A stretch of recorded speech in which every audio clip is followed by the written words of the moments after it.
আমরা তো বাইরে হ্যাঁ এটাই ভালো সবাই সামনের দিকে তাকান এটাও বলো আচ্ছা ভাই আমি একটু সামনে হাঁটবো এক সেকেন্ড জাস্ট হ্যাঁ গান গান হ্যাঁ ঠিক আছে জানেন ভাই আজ থেকে বছর দুয়েক আগে আমরা প্রথম এই প্ল্যানটা আমাদের মাথায় আছে তখন হলো একটা অমনিবাস ফিল্ম তৎকালীন সময়টা অমনিবাস ফিল্ম রিলিজ হইলো তখন আমরা চিন্তা করলাম যে আমরা একটা অমনিবাস ফিল্ম আমাদের মুক্তিযুদ্ধ নিয়ে করতে পারি কিনা কারণ তার 1-2 বছর পরেই 50 বছর পূর্তি হবে ওই জায়গা থেকে আমাদের একটা খুব স্পষ্ট চাওয়া ছিল যে আমরা 50 বছর পূর্তি উপলক্ষে অ্যাটলিস্ট আমরা তো নিজেদেরকে বীরের জাতি মনে করি আসলে তো আমাদের তো বীর কজন বীরকে আমরা চিনি আমাদের বীর লোক আসলে পরিচয় হয় না বা পরিচয় করে দিতে পারিনি আমরা হয়তো আমাদের আগের জেনারেশন পারেনি বলে যেগুলো আমরা পারবো না ব্যাপারটা এরকম না ওই জায়গা থেকে আমরা আসলে খুবই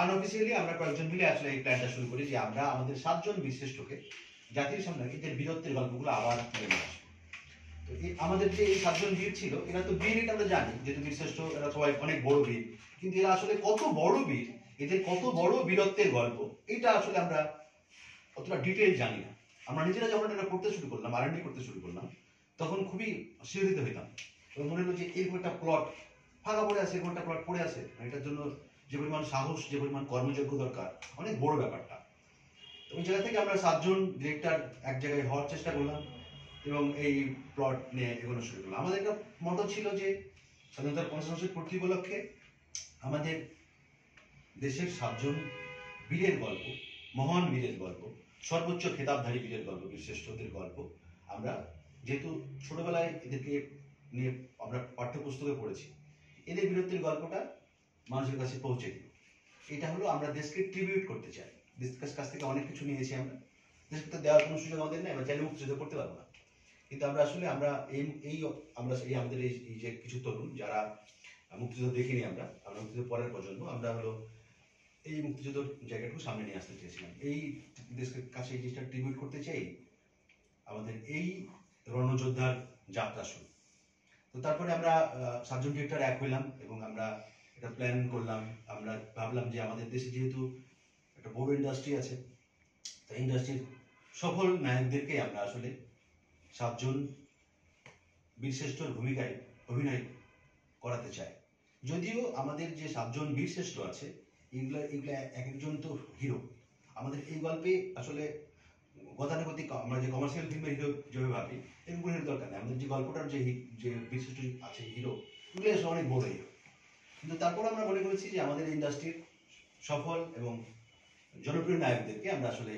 এটাতে নিয়ে আসতে চাই কারণ আমরা বিশ্বাস করি যে এরা সবাই মুক্তিযুদ্ধকে গ্রহণ করে এবং এরা হলো যে এটাকে খুব ভালোভাবে আমরা নিয়ে আসতে পারবো এবং আমরা সত্যি পাবো আসলে তো ওই জায়গা থেকে আমরা এখন পর্যন্ত প্রায় 15-20 জন আমাদের চলচ্চিত্রের নায়কদের সাথে কথা বলেছি কারোর সঙ্গে একবার কথা বলেছি কারোর সঙ্গে একাধিকবার কথা বলেছি তো যেহেতু এখানে আসলে অনেকগুলো ব্যাপার কাজ করে যে আমাদের বীরশ্রেষ্ঠগুলোর বয়স ছিল একটা লিমিটেড 18 বছর বয়স থেকে 36 বছর বয়স পর্যন্ত এই বয়সের ভিতরে বীরশ্রেষ্ঠগুলো ছিল এরা একজন এক এক বাহিনীতে ছিল এবং এরা কি বলে এদের চেহারা দেখতে পাওয়া যায় এবং এদের হাইট সবকিছু মিলিয়ে একটা ব্যাপার মানে খুব ওপেন ক্যারেক্টার ছিল কিন্তু আমরা আমাদের যে গল্পটা প্ল্যান করছিলাম সেখানে একজন 7 জন বীরশ্রেষ্ঠ এবং একজন বীরাঙ্গনাকে আমরা মাথায় নিয়ে গল্পটা প্ল্যান করেছিলাম তো যেহেতু একজন বীরাঙ্গনাকে ফাইন্ড আউট করা খুব বেশি কঠিন না মানে একজন ক্যারেক্টার তার সাথে আমরা ববিকে চূড়ান্ত করি এবং ববির সাথে আমাদের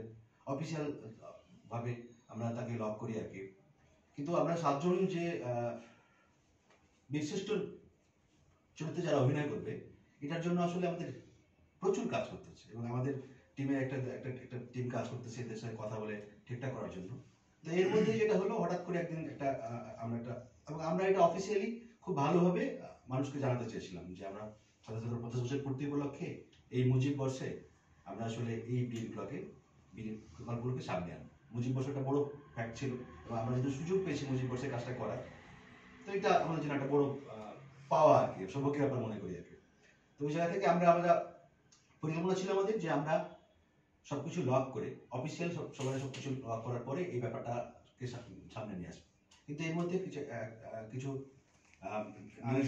আনএক্সপেক্টেড কিছু নিউজ সামনে আসবে যে ব্যাপারগুলো ঠিক সঠিক তথ্য ছিল না, ছবির নাম ভুল ছিল, ছবির কারা কারা কাজ ছিল ওটা ভুল ছিল।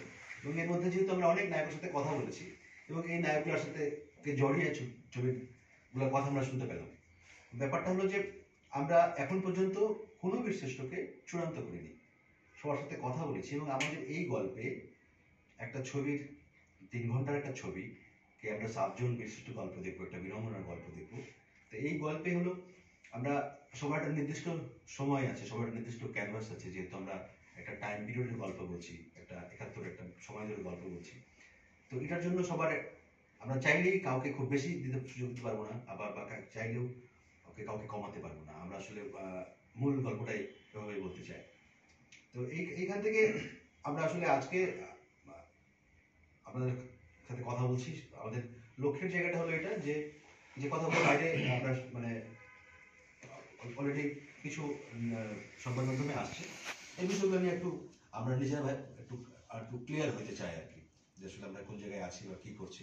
আমাদের অফিসিয়াল আমরা এই প্রজেক্টের জন্য আমাদের সাকিব সনেট অফিসিয়ালি কথা বলেন, আমি এত আছি, আমাদের কাউসার ভাই আছেন, আমাদের মুরব্বী, আমাদের একজন অন্যতম চলচ্চিত্র পরিচালক, আমাদের এই ছবির পরিচালক, আমাদের রিফাত ভাই আছেন, এই ছবির একজন পরিচালক, আমাদের গৌতম করিদা এই ছবির একজন পরিচালক এবং এই ছবির রাইটার, রাইসুল ইসলামানি এই ছবির একজন পরিচালক।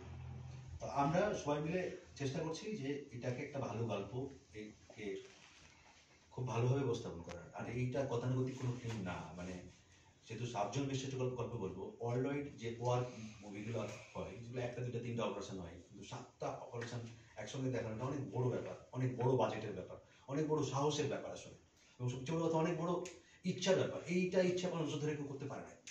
আমরা শুরু করেছি, চেষ্টা করছি এবং আমরা আসলে ওই জায়গা পর্যন্ত যাইতে চাই। এখন আপনারা কোন অবস্থানে আছেন? এখন আমরা যে অবস্থানে আছি সেটা হলো, এখন আমরা R&D পর্যায়ে আছি, আমাদের স্ক্রিপ্টের কাজ চলছে, স্ক্রিপ্টের কাজ প্রায় শেষ পর্যায়ে। আমাদের অভিনয় শিল্পীদের চূড়ান্ত করার কাজ করছে, আমাদের প্রচুর পরিমাণে অভিনয় শিল্পী দরকার এই ছবির জন্য, আমরা সেগুলো লক করার আমি একটু যুক্ত করি ওভারঅল বিষয়টা। এটা অ্যাকচুয়ালি ধরেন এখন পর্যন্ত বাংলাদেশের প্রথম ওয়ার ফিল্ম হতে যাচ্ছে, যেটার নাম হচ্ছে রণযোদ্ধা। আমরা ওয়ার্ল্ড ওয়াইড যেরকম হচ্ছে আমরা ওয়ার ফিল্ম গুলো দেখি, 71 নিয়ে আমাদের একটু থামাই আপনাকে, পাপা একটু ওই বোর্ডটা ওইখানে দেন তো, একদম বাথরুমের লকটা সহ দরজাটা খুব আমার এটা বুঝাতে হবে একটু।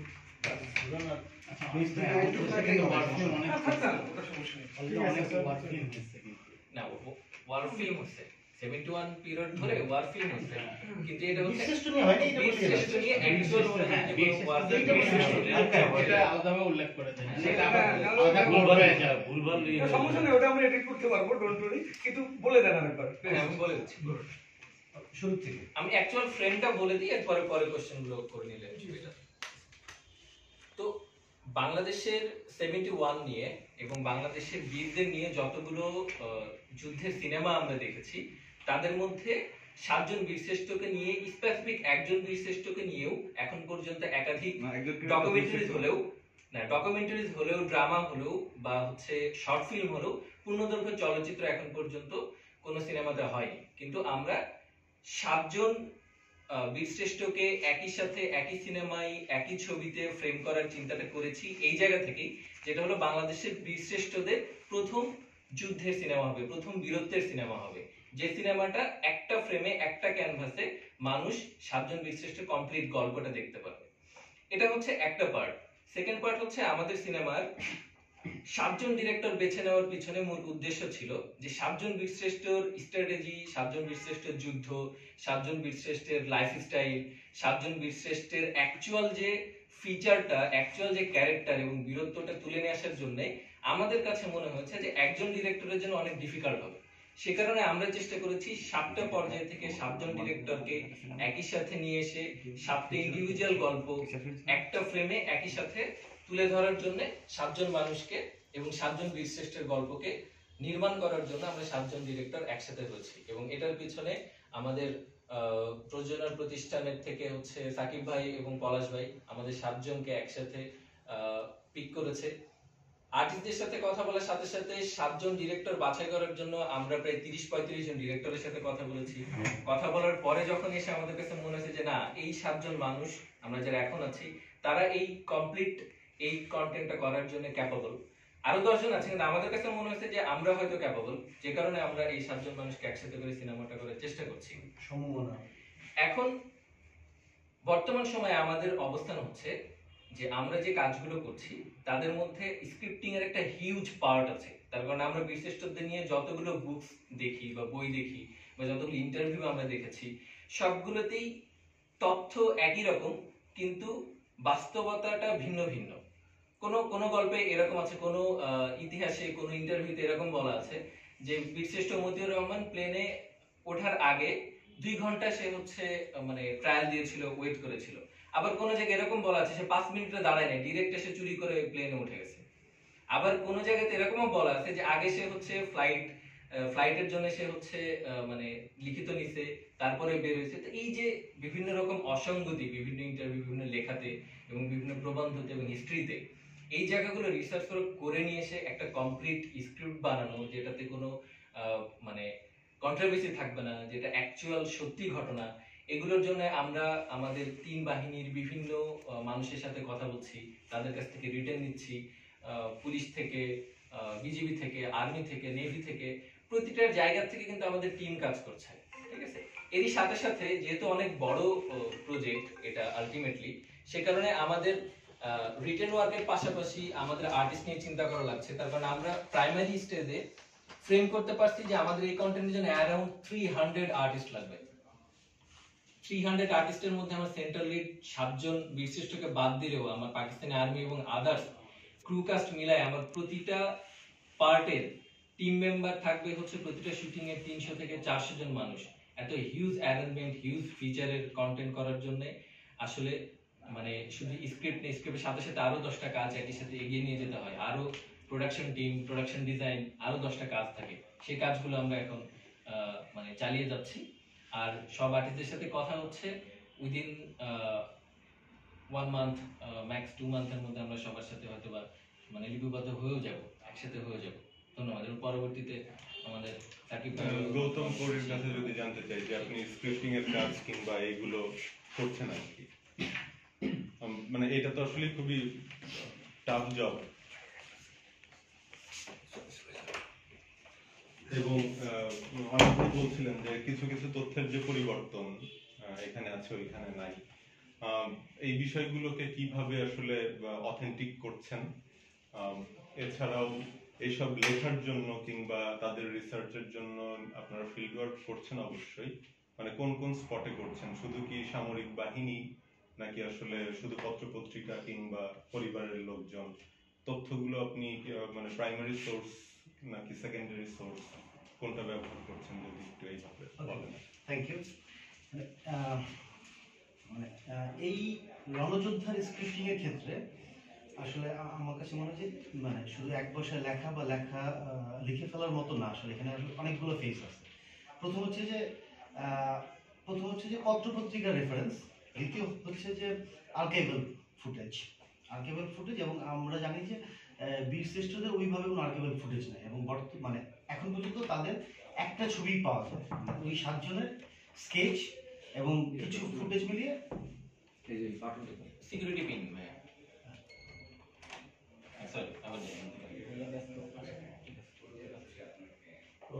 আচ্ছা, এটা একটু খোলা রাখি, অনেকেই ডিস্টার্ব করতে। ওকে, তো এইটার জন্য আসলে অনেকগুলো সোর্স, মানে প্রথম হচ্ছে যে প্রিন্ট। প্রিন্টিং এর ক্ষেত্রে আমরা যা পাই সেখানে আমাদের বইয়ের উপর নির্ভর করতেই হচ্ছে। তো অনেকগুলো বই, এবং যেগুলোর মধ্যে সবগুলোতে জন্ম এবং কিছু ছেলেবেলার গল্প এবং যুদ্ধের একটা বর্ণনা, ওইগুলো হচ্ছে অনেক কাছাকাছি বর্ণনা, এবং ওগুলো অনেক বেশি ডিটেলও নাই। তো সেইটা একটা অংশ। দ্বিতীয় অংশ হচ্ছে কিছু আর্কাইভাল ফুটেজ, এবং বীরশ্রেষ্ঠদের এই যুদ্ধে কোনো আর্কাইভাল ফুটেজ ওই অর্থে নাই, কোনো স্বাভাবিক না থাকাটাই, কারণ এই যুদ্ধটা তো আসলে হঠাৎ করে বা ওইভাবে ক্যামেরা নিয়ে আসলে প্ল্যান করা হয়নি। দ্বিতীয় হচ্ছে যে ওই সময়কার তাদের প্লাটুনের বা তাদের সমসাময়িক যারা জীবিত আছেন বা বয়োজ্যেষ্ঠ যারা এখনো 3 বাহিনী বা অবসর গ্রহণ করেছেন, এরকম লোকজন। তো আমরা প্রাইমারি যে বই সেগুলোর এক ধরনের কালেকশন বা সেগুলোর এক ধরনের পড়াশোনা, ওগুলোর মধ্যে আমাদের একটা জার্নি চলছে অনেক দূর পর্যন্ত। দ্বিতীয় হচ্ছে যে আর্কাইভাল ফুটেজ, এবং সেগুলো দেখে একটা মুড বা একটা ওই সময়কার একটা পরিস্থিতি বা আবেদনগুলোকে পাওয়া যায়। এবং থার্ড হচ্ছে যে ওই সময়কার ওই বাহিনী প্রধান বা প্রধান না হোক, ওই সময়কার যারা ছিল এবং তাদেরকে যদি খুঁজে বের করে তাদের সাথে কিছু ইন্টারভিউ বা কিছু কথাবার্তা বলে অথেন্টিক জায়গাটাকে হাজির করা, এবং তাদের ফ্যামিলির মেম্বার এবং ফ্যামিলির কাছ থেকে আসলে বীরত্বের বা যুদ্ধের খুব বেশি ইনফরমেশন পাওয়া যাবে না, তাদের আগের গল্পগুলো পাওয়া যাবে, তারা ফ্যামিলিতে কেমন ছিল। মানে একটা মানুষ তো আসলে একই সঙ্গে যুদ্ধের ময়দানে একরকম, ফ্যামিলিতে আরেক রকম, সে হয়তো প্লাটুন আরেক রকম। তো এই তিনটা চরিত্র যখন আমি হাজির করতে চাবো, তখন তার ফ্যামিলির ক্যারেক্টারটাকে আমরা তার ফ্যামিলি থেকে পেতে পারি। তো এইভাবে স্ক্রিপ্টিং এর জায়গা আস্তে আস্তে তৈরি হচ্ছে। মানে এখনো যেটা বলবো যে আমরা আসলে নথি সংগ্রহ করছি, সেই ক্ষেত্রে আমাদের মুক্তিযুদ্ধ জাদুঘর একটা বড় রিসার্চ সোর্স। আর হচ্ছে যে ওই যে অনেক যেটা বলবো যে তিন বাহিনীর যাদেরকে আমরা পাওয়া যায়, এবং কয়েকজন আছেন যারা হচ্ছে যেটা নিয়ে অনেক বেশি গবেষণা করছেন ইতিমধ্যে, মানে 71 এবং ওই সময়টা নিয়ে, তাদের কাছ থেকে আমরা কিছু লিখিত সোর্স, কিছু ছবি, কিছু পাওয়া যাচ্ছে। তো এইগুলোকে একত্রিত করে এবং মোটামুটি অথেন্টিক জায়গা থেকেই স্ক্রিপ্টটা লেখার চেষ্টা করা হবে। এখানে কোনো অতিরঞ্জিত করার কোনো ইচ্ছা থাকবে না, বা না করাই উত্তম আসলে। আর যেহেতু এই গল্পটাই মানে 7 জন মানুষই আসলে হিরো, এখানে আলাদা করে আসলে নতুন হিরোইজম আসলে ইনকর্পোরেট করার কোনো স্পেস নাই বা দরকারও পড়বে না বলে আমার মনে হয়। ছোট্ট করে আর একটা বিষয় জানতে চাই, আপনি ছোট্ট করে উত্তর দিন যে চিত্রনাট্য কিংবা এই গল্পে আসলে যে ক্যারেক্টারগুলোর কি আসলে যুদ্ধের আগেকার সময়ের কোনো দৃশ্য আমরা এই সিনেমায় দেখবো কিনা, নাকি আসলে শুধুমাত্র মানে যেই ঘটনাটার জন্য তিনি বীরশ্রেষ্ঠ খেতাবটা পেলেন শুধু সেই ঘটনাটাই দেখতে পাবো? ফাইন, এটা খুব ভালো প্রশ্ন। সেটা হচ্ছে যে আমরা মূলত বীরশ্রেষ্ঠের যুদ্ধটার মধ্যে থাকবো, তবে যেটা হচ্ছে যে কিছু খুব অদ্ভুত মোমেন্ট তাদের ফ্যামিলির সঙ্গে ছিল, সেগুলো আমরা অল্প করে আবার আসবে ফ্যামিলির অংশগুলো। মানে এমন না যে একটা বায়োপিক তৈরি হচ্ছে তার তার বাল্যকাল, তার শৈশবকাল, তার কৈশোরকাল, তার যৌবনকাল, তার বেড়ে ওঠা এবং যুদ্ধ এবং শহীদ হওয়া, তা না। মানে মূলত হচ্ছে ওই অপারেশনটা, ওই বীরত্বটা এবং তার সঙ্গে রিলেটেড তার ফ্যামিলির কিছু মোমেন্টস। তো যেটা দিয়ে আসলে একটা মানুষকে দুইভাবে দেখা যাবে, একটা হচ্ছে তার ফ্যামিলি অংশটা, একটা হচ্ছে তার বীরত্বের অংশটা। Thank you. যদি একটু কাউন্সিলরের কাছে আসে দিচ্ছি। লোকেশন হিসেবে কোন জায়গাগুলোকে আপনারা? লোকেশন হিসেবে যেই জায়গাগুলো তার যুদ্ধের যে ক্ষেত্রগুলো ছিল সেইগুলো সবগুলোই একজন লোকেশনগুলো টাচ করার চেষ্টা করব। আর সব ক্ষেত্রে কি রিয়েল লোকেশন টাচ করা পসিবল হবে কিনা? স্ক্রিনে মনে হবে রিয়েল লোকেশন, স্ক্রিনে মনে হবে রিয়েল লোকেশন। এটা তো আসলে পাকিস্তানের তো মানে সিনেমাতে তো অনেক কিছু ইয়ে করতে হয়।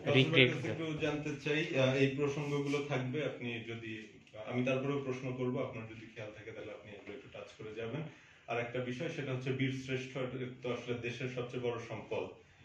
এগুলো নিয়ে কাজ করতে গেলে, ডিল করতে গেলে আসলে কোন ধরনের মানে আমাদের 7 বীরশ্রেষ্ঠই তো আসলে সামরিক বাহিনী থেকে আসা, তো সেই জায়গায় আসলে সেই বাহিনীর কোনো পারমিশন কিংবা মন্ত্রণালয়ের কোনো পারমিশন, পরিবারের কোনো পারমিশন কিংবা এরকম কোনো প্রক্রিয়া আসলে আছে কিনা সেটা একটু জানাবেন। আর যেই লোকেশনের কথা বলা হচ্ছে, আসলে যেই মানুষগুলোকে নিয়ে আমরা কাজ করব এরা তো আসলে দেশের সম্পদ।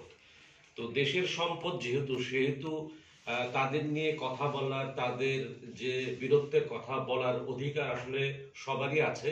এবং এটা আমাদের কাজ আমরা এই জন্যই করতে চাই যে গেল 50 বছরে এই যে আমাদের বীরত্বের যে গল্প, বিশেষ করে মুক্তিযুদ্ধের নিয়ে স্পেসিফিক্যালি কোন রকমের কাউকে ব্যক্তি ধরে ধরে আমরা বীরত্বের কাহিনীগুলি বলি নাই। আপনি যেটা বলছিলেন সেটা হচ্ছে যে এটাতে একটা জনযুদ্ধ হয়েছে, সেই জনযুদ্ধে সামরিক বেসামরিক সবাই অংশগ্রহণ করেছে।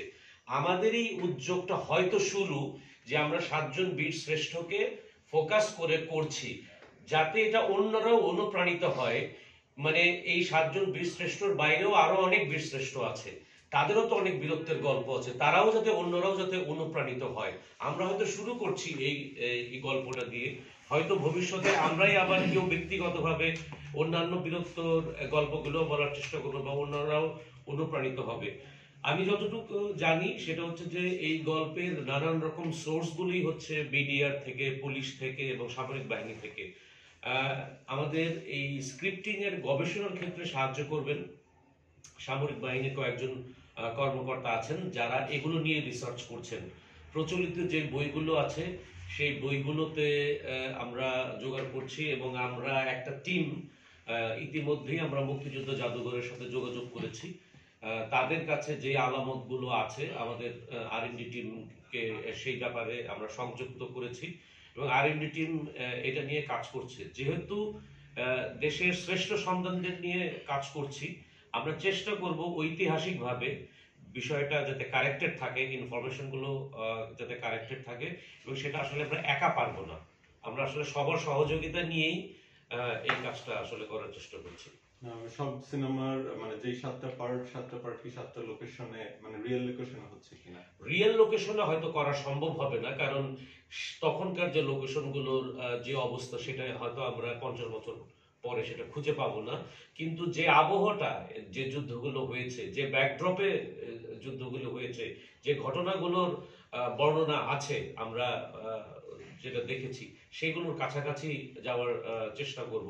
যেমন কারো যুদ্ধ হয়েছে পাহাড়ি এলাকায়, কারো হয়েছে আকাশে, হ্যাঁ, কারো হয়েছে ভূমিতে। তো সেই লোকেশনগুলোর যতটা কাছাকাছি যাওয়া যায়, সেই ঘটনাগুলোর যতটা কাছাকাছি যাওয়া যায় সেই চেষ্টাই করা হবে। সামরিক বাহিনীর বিষয়গুলো যেহেতু আপনার ব্যবহার করতে হবে, কখনো বিমান, কখনো জাহাজ, মানে সেগুলোর বিভিন্ন ডিটেইল আছে, কালারের ব্যাপার আছে, পোশাক, তার ডিজাইন, এগুলো হয়তো ব্যবহার করার ক্ষেত্রে পার্টিকুলার সেই সব বাহিনীর পারমিশন নেওয়া লাগতে পারে আর কি। সেই রেফারেন্স গুলো কি আপনারা সেই থেকেই কালেক্ট করতেছেন? হ্যাঁ, আমরা মানে আমাদের তো এখানে সেই সময়ে আপনার যখন সামরিক যে ড্রেস ছিল, এখন তো হয়তো সেগুলো নাই। মানে আমাদের যেহেতু স্বাভাবিক, যেহেতু এটা একটা পিরিয়ডিক্যাল ছবি, পিরিয়ডিক্যাল ছবিতে একটা বড় চ্যালেঞ্জ থাকে, বড় একটা অবস্টাকল থাকে, সেই সময়টাকে ফুটিয়ে তোলা, সেই সময়টাকে মানে সেই প্রপস দিয়ে, সেই অর্নামেন্টাল যা থাকে, এটা একটা বড় চ্যালেঞ্জ। এবং আমরা সেটি ইতিমধ্যেই আমরা যোগাযোগ করেছি। আমি যতটুকু জানি যে অনেক নেভির সাথে যোগাযোগ করেছে। আমি ব্যক্তিগতভাবে আমি যে ক্যারেক্টারটা নিয়ে কাজ করার ইচ্ছা পোষণ করেছি সেটাই BDR এর আমি একজনের সাথে অলরেডি যোগাযোগ করেছি। কিছু হয়তো তারা সাহায্য করবে আমাদেরকে, কিন্তু আমাদের আর্ট ডিপার্টমেন্ট বাকি বিষয়গুলো নিয়ে তারা রিসার্চ করবে এবং কাজ করবে। একটা বড় চ্যালেঞ্জ আছে এবং এই জন্য আমরা কিছু জিনিস VFX এর সাহায্য নিব। এবং আমি যতটুকু জানি যে অনেক ইতিমধ্যে VFX এর দেশের এবং দেশের বাইরে একটা টিমের সাথে কাজ করেছে। তো এটা আসলে সবকিছু আপনার কালেক্ট করা সম্ভব না। কিছু কিছু বিষয় আছে যেগুলো আমাদের নানান রকম প্রযুক্তির সাহায্য নিতে হবে। তবে আমি বিশ্বাস করি যে 3টা বাহিনী আছে তারা তাদের মানে টিমমেটদের, জাতির শ্রেষ্ঠ সন্তানদের গল্প বলার জন্য যত রকম সাহায্য দরকার তারা করবে। কারণ আলটিমেটলি আগামী দিনে যারা এই দেশকে বিনির্মাণ করবে তাদের কাছে তো কিছু একটা তুলে দিতে হবে। তো তাদেরকে যে গল্পগুলো তুলে দিব, যে গল্পে তারা অনুপ্রাণিত হবে, এইরকম বিষয়গুলো যদি আমরা মানে বোঝাতে পারি তাহলে অবশ্যই এই সাহায্য পাওয়া যেত। নিশ্চয়ই। আমি কি একটু সাকিব ভাইয়ের কাছে আসতে পারি? সাকিব ভাই, আমরা এরকম দেখি আর কি যে যারা আমাদের মানে সিনিয়র আর কি, তারা যখন মুক্তিযুদ্ধের সিনেমা বানাইছেন এর আগে, তখন তারা খুব ছোট কোন একটা বিষয় নিয়ে মানে তারা একটা চেতনাকে প্রকাশ করার চেষ্টা করছেন। তারা পুরোপুরি যুদ্ধের সিনেমা বানাইতে চান না। হয়তো সেখানে আর্থিক বিষয় ছিল, সেখানে যে এইরকম ডিটেইলের বিষয় ছিল, তারা হয়তো সেই সাপোর্ট পায় নাই, কিংবা আর্কাইভও নাই আমাদের এখানে সেই সব লিমিটেশন থেকে। আপনারা যখন এই সিনেমা নিয়ে ভাবতেছেন বা আপনি যখন প্রডিউস করতেছেন, আপনার সাথে সহযোগী প্রতিষ্ঠানরা আসছে, নিশ্চয়ই আপনারা একটা অঙ্ক করছেনই আর কি যে এটার আসলে বাজেট কেমন হইতে পারে, এবং যে ধরনের প্রিপারেশনের কথা বললেন আপনারা, নিশ্চয়ই এগুলো অনেক কিছুই ধারণার বাইরেও চলে যেতে পারে আর কি।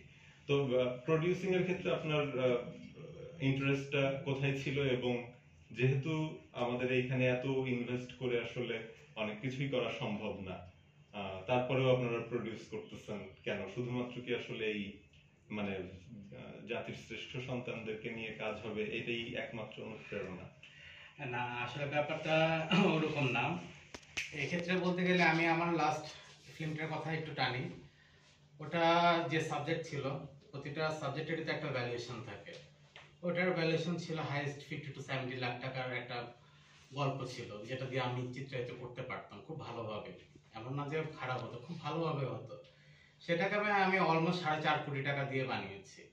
তো সিনেমার প্রতি আমার একটা ভালোবাসা তো আছে, প্লাস আমার দেশের মানুষকেও আমার দেখানোর ওই জায়গাটা আছে যে আমরা যে পারি, আমরা আন্তর্জাতিক মানে ছবি তৈরি করতে পারি, আন্তর্জাতিক পর্যায়ে আমাদের ছবি নিয়ে যেতে পারি, বিশ্ব বাজারে আমাদের ছবির যে একটা মার্কেট তৈরি হবে, ওটা আসলে আমাদেরকে শুরু করতে হবে। আমরা যদি শুরু না করি এটা কখনো তৈরি হবে না। আর এই বীরশ্রেষ্ঠ ছবিটা নিয়ে যদি বলতে চাই, এখনো পর্যন্ত আসলে আপনি কেন যুক্ত হলেন? আপনি তো ছেড়েও দিতে পারতেন, অনেক হাঙ্গামা। আসলে আমার বাবা একজন মুক্তিযোদ্ধা, এছাড়া আমার পরিবারে আরো অনেকেই আছে যারা মুক্তিযুদ্ধ করেছে, ইভেন সেক্টর কমান্ডার ছিলেন, বীর বিক্রমও আছে আমার পরিবারে। তো ওই জায়গা থেকে মুক্তিযুদ্ধের চেতনাটা না আমি অনেক গভীরভাবে ধারণ করি। তো এই ছবির গল্প বা এই ছবির প্ল্যানিং যখন আমার কাছে আসছে, তো তখন আমি এই ছবিটার সাথে যতটা ইনভলভমেন্ট সম্ভব, যতটা সাপোর্ট সম্ভব আমি করতে চেয়েছি। ওই জায়গা দিয়ে যখন শুরু করেছি তখন দেখলাম যে এটা আসলে সিনেমার যে ক্ষেত্রে আমরা একটা কথা বলি আর কি, লার্জার দেন লাইফ। এই ফিল্মটা লার্জার দেন বাজেটের একটা ফিল্ম হবে আই থিঙ্ক। বাংলাদেশের ইতিহাসে অন্যতম সর্বোচ্চ বাজেটের একটা ছবি হতে যাচ্ছে, আর ওটা না হলে আসলে ছবিটা হওয়াও সম্ভব না। ভয় লাগছে? না, আমি মোটেই ভীত না।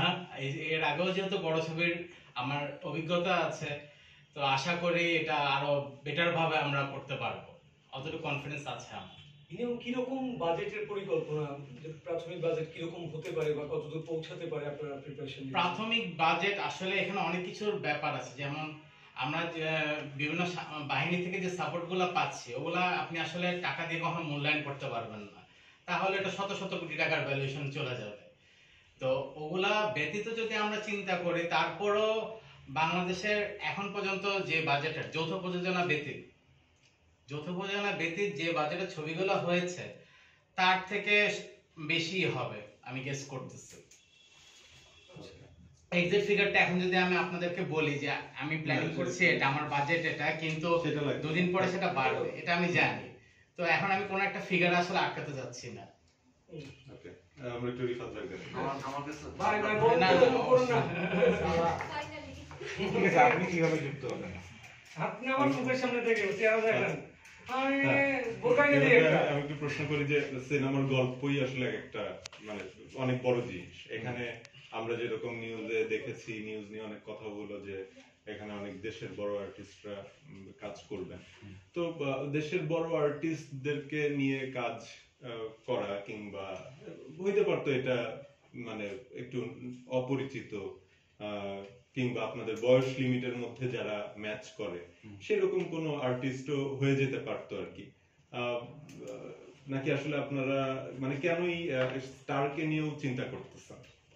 আচ্ছা, স্টারকে নিয়ে চিন্তা করাটা আসলে শুরুতেই যদি বলি যে এই আমাদের বীরশ্রেষ্ঠ নিয়ে কাজ করার যে ভাবনাটা, এটা ওই পলাশ ভাই যেটা বলছিল যে 1-1.5 বছর আগের আর কি। তো তখন থেকে একটা প্ল্যানিং ছিল যে লাইক 7 বীরশ্রেষ্ঠ। আর আমরা যেহেতু আসলে বাংলা সিনেমা ওন করি, বাংলা সিনেমাকে ভালোবাসি, তো সেই জায়গা থেকে আমাদের এখন যারা নায়ক আছে তাদেরকে নিয়ে কাজ করার ভাবনাটা ছিল।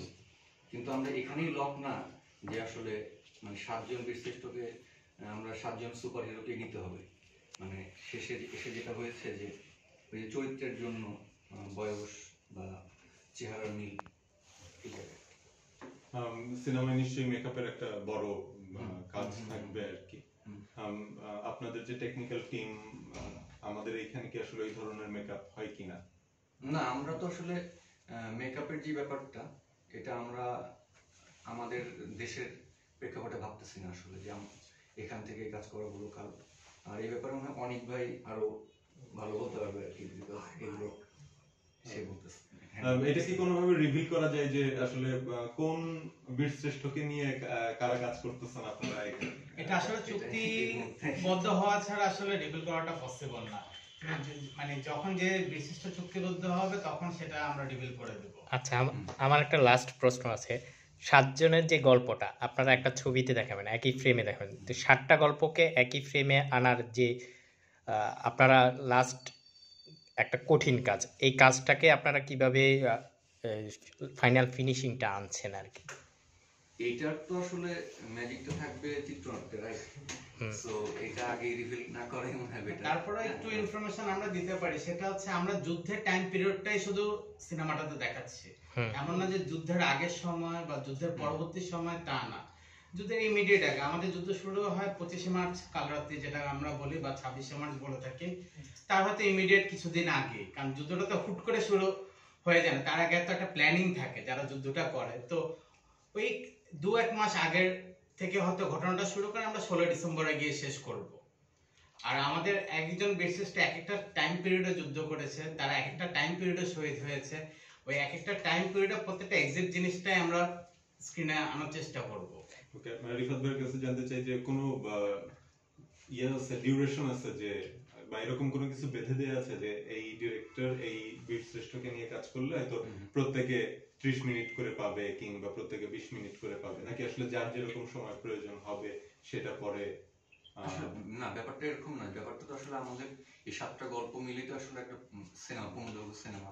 তো আমরা যদি সেটার লেন্থ আসলে 3 ঘন্টাও ধরি, সর্বোচ্চটা আসলে আমরা মানে ওইভাবে ইয়ে করতে পারবো না যে যে যার ইচ্ছা মতন করবে। আর যেহেতু আমরা হচ্ছে যে গল্পগুলো সত্য ঘটনা, জানা গল্প, সেখানে আসলে অনেক বেশি আমরা টেনে বড় করতে পারবো না। হ্যাঁ, যে অনেক গল্প আছে যে দেখা যাচ্ছে যে অতটা 15 মিনিটের বেশি টানাটা উচিত হবে না। সো আমরা এই জিনিসগুলো মাথায় রাখতেছি। ওকে, আর যদি মানে আমি প্রশ্ন করি নাই কিন্তু আপনাদের বলা প্রয়োজন এরকম এরকম যে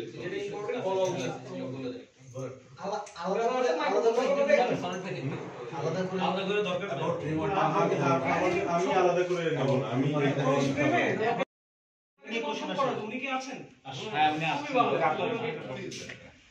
আচ্ছা, আপনাদের 7 জনের 6 জন আছেন, আরেকজন কোথায়? আরেকজন যিনি হচ্ছেন, উনি হচ্ছে খুবই পরিচিত একটি নাম শুনেছেন, আপনারা সবাই জানেন, আমাদের অতি প্রিয় সানি সানোয়ার ভাই। উনি ওনার নেক্সট আপকামিং ফিল্ম যে মিশন এক্সট্রিম, ওটা রিলিজের প্রিপারেশন নিয়ে ব্যস্ত আছেন। উনি যখন আমরা নেক্সট কোনো প্রেস রিলেটেড অ্যাক্টিভিটিস করবো, ইনশাআল্লাহ উনি আমার সাথে উপস্থিত থাকবেন তখন।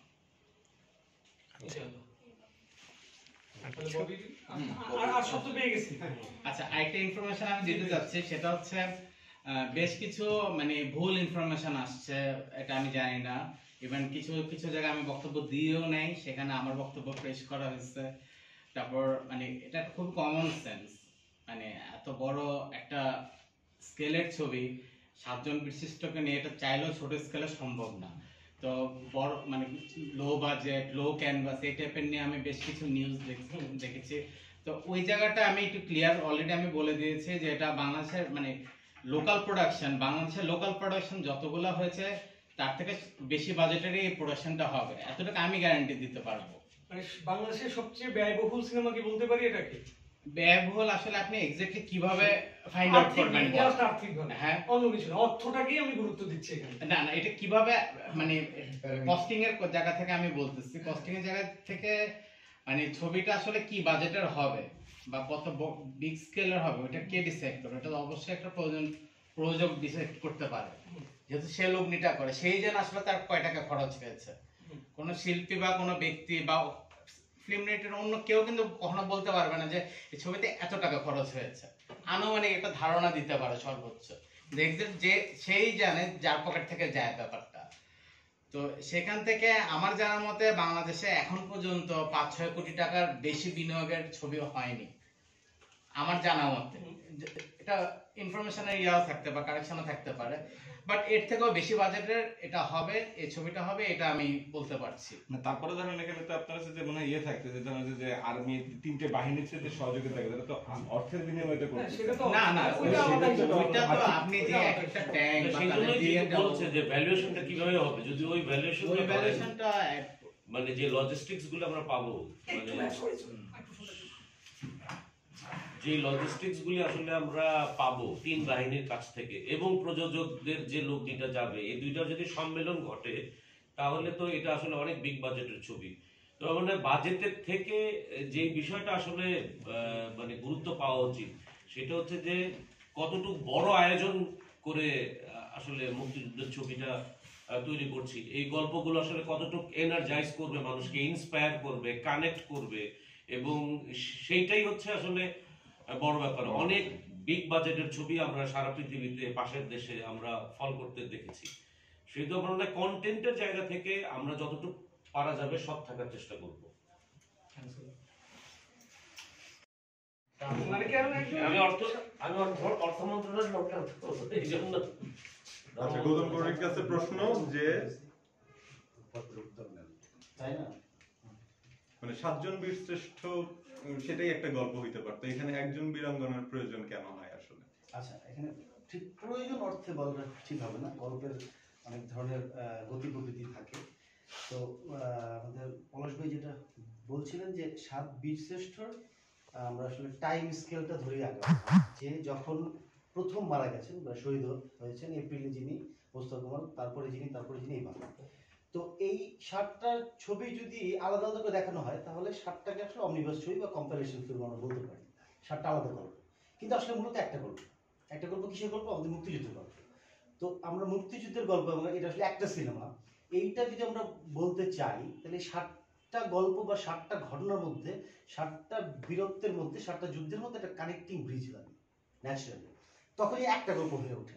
এই ব্রিজটা হচ্ছে একজন নারী, একটা বীরাঙ্গনার গল্প, যেটা একজন নারী যে বীরাঙ্গনার গল্প যেটা বলবো। তো ওই কানেক্টিং দিয়ে এই 7টা গল্প একসাথে করা, এবং এটা কেন জরুরি বা আসলে বা এটার মধ্যে গল্পটা কি সেটা আসলে আমরা এখন না বলি, সেটা আমরা আরো আস্তে আস্তে বলবো। তো এই 7জনকে কানেক্ট করে একটা মূল গল্প মানে একটা সিনেমা হবে, সেটা হচ্ছে Ronojoddha. Thank you. Thank you.